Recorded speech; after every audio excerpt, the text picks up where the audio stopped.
Many years ago, I lived in a city near Annapolis, Goiás. There was a cemetery in the city that I liked to haunt.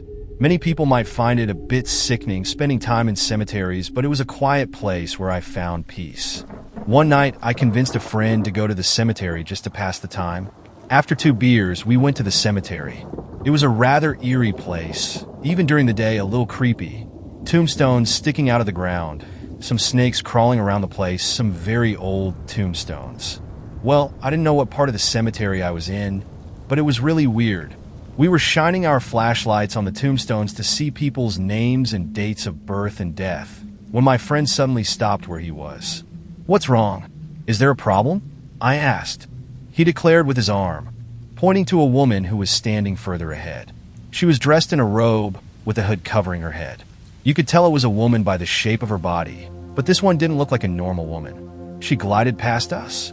I looked down and saw that she had no feet. She was a hand's breadth above the ground. I was about to tell my friend this, but he ran off, jumping and tripping over the tombstones. I found him at the gate, trying to jump over it, even though it was open. I managed to trick him, and he told me that when the woman passed by, he could see her face under the hood, and she had no eyes. I never went back to that cemetery at night again. I only went there during the day, and when it started to get dark, I would leave. I was never able to find the place where we saw the woman. Thank you for listening to my story. Before I begin, I would like to say that this actually happened to me. It was one of the many bizarre things that have happened to me. When I was little, for maybe 5 years old, I slept in my parents' room. My bed was pushed into a corner. I'm not sure when it started, but I remember the mist. It started as a shadow so dark that it blurred the view of the ceiling above my parents' bed. The more I looked at it, the more it changed shape. The shadow seemed to lighten, becoming like a mist. The mist was whitish and hung over their heads, never expanding, just sitting there, like a little cloud. I knew what to do about it. It became a regular occurrence for me. One night, I woke up with the feeling that I was being watched. I turned and looked at my parents, and what I saw made my hair stand on end. There was another cloud over them now, but this one was red. It seemed to pulse the more I looked at it. For the first time, I was terrified. I started crying, and my mother woke up and came to see why I was crying. I told her what I had seen, and she told me not to worry about it. I think she didn't see it because she had turned on the light and the fog disappeared. I was so insistent on it that she took me to sleep in her bed between her and my father. I went because I was too scared to be alone in my bed. While I was there, I could feel the energy coming from those clouds. The red one had scared me more than anything in my entire life. Whenever it appeared, I couldn't sleep. I would just look at it and cry. A feeling of despair would take over me. The white one was exactly the opposite. I felt good whenever it was there. I felt total peace. I never understood why they were there, but whenever the red one appeared, my parents would wake up in a bad mood and spend the whole morning arguing. To this day, I don't know what they wanted. Meanwhile, the battle between good and evil continues. It was in the late 70s, during a freezing cold morning, a common occurrence here in Rio Grande do Sul, that this happened to me, and it left a lasting impression on me. At the time, I was a government employee, and sometimes I would stay working all night. On one of these nights, a colleague who had finished his shift asked for a ride home. He lived in a neighborhood far from where the office was located. When I returned, it was already late at night, and I parked my car in a parking lot where the spaces were marked out. The parking lot was located on a large plot of land surrounded by a zinc fence. Inside, it had a wooden fence as a physical divider, thus separating the two areas, the parking lot, where I was, and another used for various services.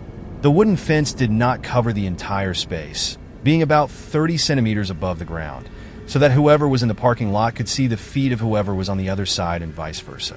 So I got in the car, turned off the engine, and got out.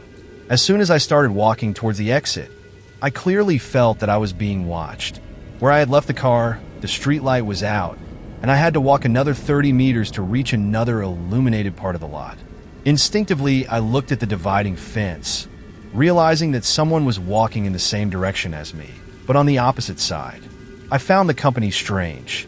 There certainly shouldn't be anyone in the area that had been deactivated due to the late hour. Intrigued and already getting nervous, I slowed down, hoping that the visitor would cross the illuminated streetlight before me, so that I could know who it was. When I stopped walking, he stopped on the other side too. I started walking again, but I confess that now I was starting to get disturbed by the anonymous follower. In the central part of the parking lot, the fence had a continuity failure. Coincidentally, the lighting in this gap was reasonably good, and there I would certainly see the intruder in full body. As we got closer to the light, I noticed at a glance, I didn't turn my head directly, I just peeked because he was careful to walk 2 steps behind. That is, we were never side by side because he seemed to be stalking me, that they were not human feet but the paws of a canine animal. I found the behavior of that animal strange. It seemed too rational. It never showed itself in front of me. It walked silently, hiding in the shadows and almost at the same pace as me. I finally reached the brightest point where there was a gap in the fence. I turned my neck and waited for him to appear. The first thing I really saw were 2 red eyes sparkling in my direction. I know that the eyes of canines and felines shine at night, but those shone with a disturbing intensity. I felt a chill run down my spine and an uncomfortable feeling of fear. It was an incredibly black dog, large but not oversized, and its sparkling eyes were glued to me the whole time, as if it could guess my thoughts. It followed me along the other side of the fence, about 5 meters. And even with the gap that allowed it to enter the parking lot, it did not do so and continued to escort me, always a few steps behind. And when I looked in its direction, I was dazzled by the intense glow of those impressive eyes. Even when I left the parking lot and crossed the street towards my workplace, I did not have the courage to look back because I could still feel its eyes on me. After that night, I kept thinking about the case, and I remembered that there were no houses in those surroundings because I knew that area well. Where had that black dog with such intriguing behavior that accompanied and observed me throughout my journey come from? And what was it really? I know I will never know, but I have learned that in this world we are never truly alone. If you like it, like and subscribe. My family just moved into a new house about a week ago. We live in the house we just left for almost 16 years.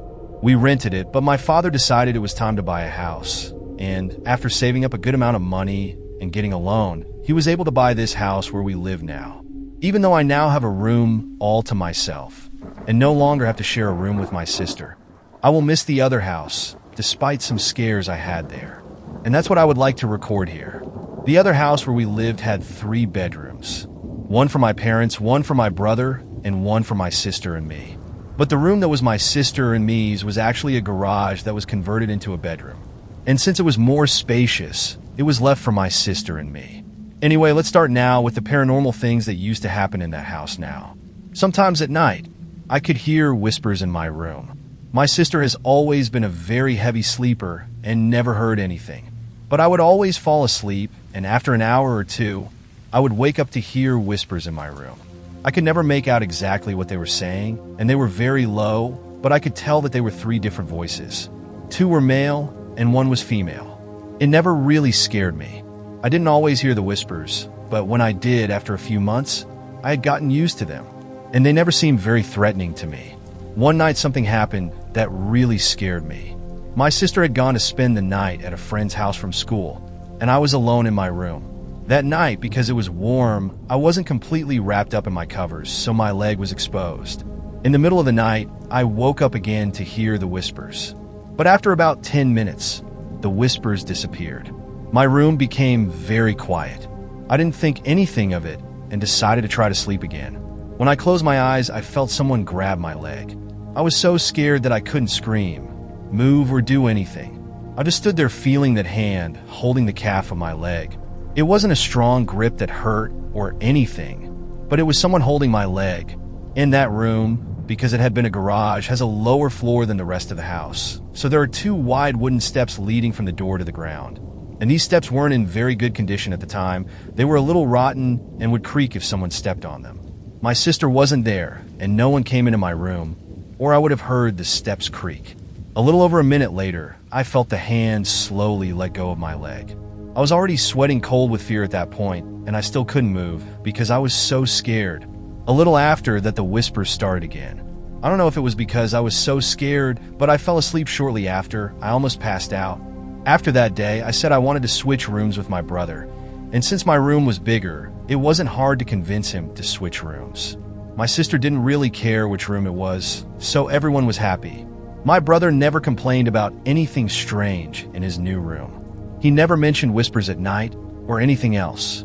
But a short time later, I was in my new room with my sister. We were both sleeping. Then I woke up again, hearing whispers, but this time they weren't coming from the room I was in. They were coming from outside the room. It sounded like someone's radio was on. I tried to ignore it and went back to sleep.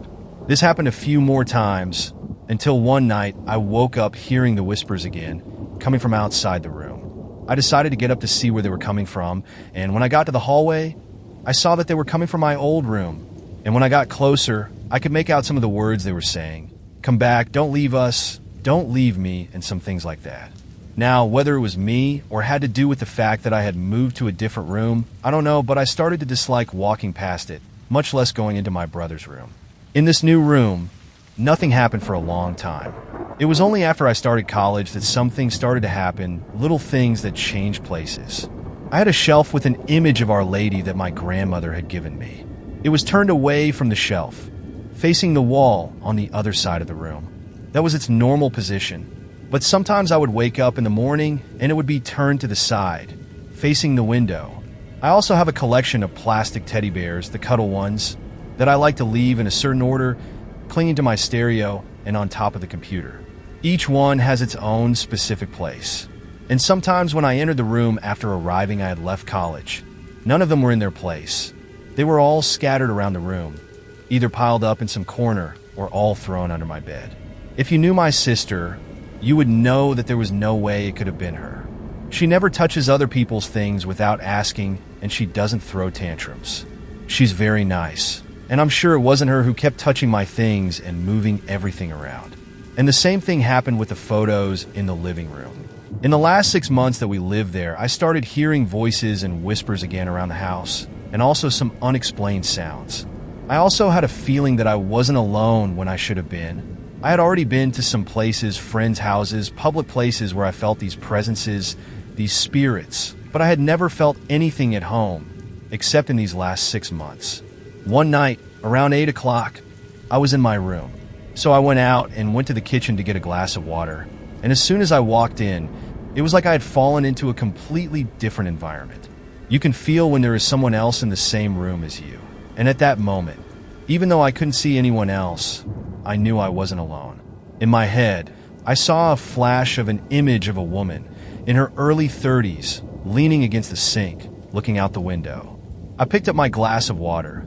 Thank goodness there was a glass on the counter, because I don't know if I would have had the courage to get one from the cabinet above the sink. And I didn't feel like I was being watched, but I did feel like I was disturbing something I shouldn't have.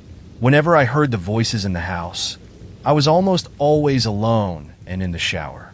Several times when I was taking a shower, I could hear male and female voices right next to the door. Thinking it was my parents coming back from the grocery store or somewhere else, I would talk to them from inside, but no one would answer. And when I got out of the shower, I realized I was still alone in the house. Last month, I had another encounter with voices that left me a little scared. I was in the shower and was feeling really happy that day, and I was singing loudly, very badly, actually. My parents had gone to see the new house. When I turned off the water, I was still singing, but now much quieter, almost inaudible. Then I heard a male voice clearly say from the other side of the door, "Who's singing?" Thinking it was my father, I was embarrassed and immediately kept quiet. I wrapped myself in a towel, opened the door, stuck my head out and shouted, "Dad, Mom?" No one answered. I left the bathroom and the house was completely silent. I walked around the house and saw that no one had come back yet. A few weeks before that, I was walking back and forth to the laundry room, washing and drying my clothes, when I heard a woman's voice in the living room saying, "Hello." It wasn't the voice of anyone I knew. When I got there, there was no one in the living room. As I said before, even though I have a room of my own now, I'm still going to miss that house, and I wonder if the new tenants will go through some of the things I did. I have scarier stories about what happened in there, but after reading some of the stories on this site, and remembering some of the ones I went through, I'm a little scared to write them all down. Maybe another time I'll tell you about the bad times I went through there. Well, I don't know how to start this story, but I'll try to do the best I can. My daughter, she was 3 at the time, was going to daycare while I was waiting for a babysitter. One day, the daycare staff got some rocks and had the kids paint them to give to their parents. When my daughter brought hers home, I put the painted rocks, there were 3, on the window above the kitchen sink. Well, I think after 2 or 3 weeks, I noticed that every time I went to wash the dishes, one of the rocks was always in or on the sink. I didn't pay much attention to it and just put it back on the window. One day, my sister-in-law was home and decided to wash the dishes for me. When she was about to start, she asked about the rock that was in the sink. I told her to put it back on the window. At this point, I was starting to get a little scared of the rock. She said she was going to throw it away because it was all black and dirty, and I said it was okay. That night, the 2 of us decided to watch a movie. The house started to get a little cold, so I asked her to close the kitchen window. When she went to close the window, she saw the rock she had thrown away on top of the sink again. She then let out a scream, and when I went to see what it was, I saw the rock sitting there and felt a chill run down my spine. So before we both went to sleep, we put the rock in a plastic bag and threw it in the bottom of the trash can. The next day, we took the trash to the trash can outside the house, and we took the opportunity to make sure the rock was still there. And it was. After putting the trash outside, we went to my sister-in-law's house. She lived 2 houses away from mine. When we got there, the 2 of us went to the kitchen to have some coffee. After breakfast, she went to her room to show me something she had bought, and suddenly she ran out of the house screaming, and I thought, what happened? So I went out and told her to calm down and tell me what had happened. At that moment, she started crying and told me that the rock, the one we had thrown away, was on top of her pillow. I went to check, and the rock was really there. I don't know, and I can't understand what happened to us, but I know it was something neither of us will ever forget. If you like it, like and subscribe. In many situations around the world, there are reports of people who say they saw a sinister black figure with a cape, sometimes holding something that looks like a scythe. These reports have been occurring all over the world since ancient times to the present day. Could this mysterious figure be death with the intention of taking someone to the afterlife? The following report is about this intriguing and mysterious sighting. The event that I will now narrate really happened to me and was my worst experience with the supernatural. Many years after this happened, to my surprise, I was able to obtain reports from people who in similar situations also witnessed this impressive phenomenon. During the winter of 1987, when I was 10 years old, whenever I got home after school, I would run to see my grandmother who lived with us in our house. One day, as I always did, I went to my grandmother's room, where she was already in bed, and I knelt on the carpet next to her bed, near the headboard, talking, because I loved the stories she told me, especially the experiences of the afterlife that she had witnessed. It was already very late, past 11 p.m. It was very cold, and we had already talked a lot about various things, when I felt something strange, as if someone was watching us. So automatically and without thinking, I glanced at the foot of her bed, and I could see something terrifying. It was as if a shadow had come to life. I could see, and I have this totally clear and sharp image in my head as if it had just happened at this exact moment. It was a black figure, shaped like a very thin and tall man, completely skeletal, and he seemed to be kneeling at the foot of the bed with his hands resting on the bed, watching us. When I looked at him, it was very strange because he seemed to have realized that he had been discovered and immediately ducked and crawled under the bed. This happened in milliseconds, but it was enough for me to jump back and be completely frozen, overcome by fear and without any reaction, while my grandmother, without knowing what had happened, spoke to me. I felt strong chills and repeated shivers running through my body, and I could not say absolutely anything. I tried to look under the bed, but I could not move at all, until I managed to mumble that I was sleepy. I said goodbye to her, turned off the light, and went to my room, which was next door, lay down on my bed, but I could not sleep. I felt disturbed and distressed by that sinister image the whole night. Despite being fully convinced of what I had witnessed, I immediately tried to convince myself that it was just something that I had imagined. When the day was almost dawning and I was starting to fall asleep, around 6 a.m., I suddenly woke up to my sister screaming through the house, calling for my father. My sister, who was in charge of this daily task, had gone to bring my grandmother breakfast with her medicine and noticed that she seemed to be not well. It all happened very quickly, and when I realized it, My entire family was already in the hospital because my grandmother had just had a stroke and was between life and death. It was a huge shock for everyone, and I felt very guilty and bitter for having literally seen death surrounding us and not having said anything to anyone. And this feeling lasted for a long time in my soul. My grandmother was hospitalized. We returned home and prayed a lot for her. And after a long period, she recovered well and returned home. Many years later, she passed away, leaving behind many memories and precious life lessons. But whenever I remember her, this terrifying and macabre story inevitably comes to mind, which always leaves me very reflective and frightened. Could that creature I saw at the foot of my grandmother's bed be death, wanting to take her? This happened in mid-January 2002, in a place I had been to 3 times before, always in the summer. It was a campground in the countryside of Sao Paulo, where I went with 2 friends. It was our second day there, and my friends and I were bored. The year before Janena, Jessica, and I had found a trail that went around a lake in the middle of the forest, and went around it, leading to the other side of the lake, but we didn't have the opportunity to explore it properly. During one of our breaks, the 3 of us decided that since it was our last year to go there, since we were at the age limit, it was our last chance to see where the trail that went around the lake ended. We went to the lake and found a bunch of kids playing with some canoes. Ignoring them, we found the trail and followed it to the other side of the lake. We thought there was no one else on that side of the lake, but we saw a bunch of younger girls coming out of a trail that went into the forest. We asked them if there was anything interesting there. They all said no, looked at the trail, waved goodbye, and left. I was curious, as were Janena and Jessica, so we followed the trail. It went a little into the forest and ended at a kind of playground. It had a swing, a seesaw, a merry-go-round, and a net that went up to a platform.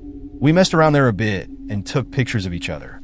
We all climbed up onto the platform and took some pictures from up there, and then Jessica and I climbed down, leaving Janena up there. She was having trouble getting down because she didn't want to step on any spider webs. While we were on the ground waiting for her to come down, we started hearing some strange things. First, I heard footsteps in the forest.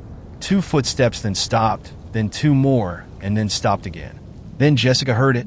We told Janena to come down faster. She came down and then came over to us. We stood there in silence for a while. Then we heard it again. 2 footsteps and silence. I was turning around trying to see where it was coming from because it seemed so close, but there was nothing there, no birds, no animals, no people, nothing.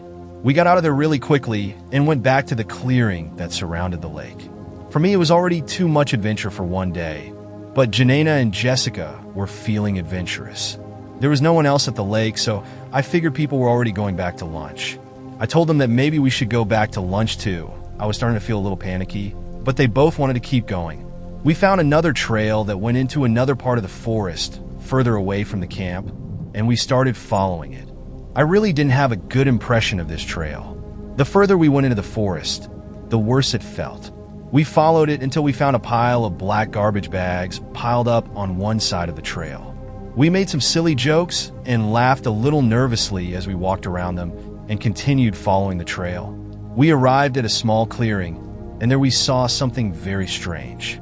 On the right side of the clearing were 3 large cages in the shape of a half ball. That's the only way I can describe it. We stood there looking at it and even took pictures. I was getting nervous and was almost begging Janena and Jessica to go back to camp. They finally gave in, and we turned to go back to the trail. As we were leaving the clearing, we passed a tree that had caught my attention earlier. I had felt an uncontrollable fear when I had passed under it. This time, I felt an uncontrollable urge to look up as we passed under it. I regret looking up to this day because I saw a man up there. He was only there for a few seconds, but I can remember him almost completely. He was wearing a red shirt and dark blue jeans. He had very short hair and was looking at us with a very menacing smile. I grabbed Janena's arm really hard and said, "There's something up there." She replied, "I think we better get out of here." So we ran like 3 damned women and arrived at the lake already out of breath. I was ready to go back to camp when Jessica noticed that there was a fork in the trail we had just left. I was already shaking and really didn't want to go, but they did. I went ahead. I didn't want to be behind them, and so we continued on the trail. This trail was quite long and took us even further away from the camp we had no idea where it was taking us. I was still getting chills and really bad feelings. After a while of going deeper and deeper into the forest, we started to hear laughter. Janaina thought we were hearing people at the camp, but that didn't seem right. We were pretty far away. We had been walking for a while in the opposite direction of the camp. We were pretty far from where anyone would be, and it was children's laughter, not teenagers. Finally, Janaina and Jessica decided it would be best if we went back to the camp for lunch. I was so relieved to get out of the forest. I didn't tell them what I had seen in the tree until a long time later.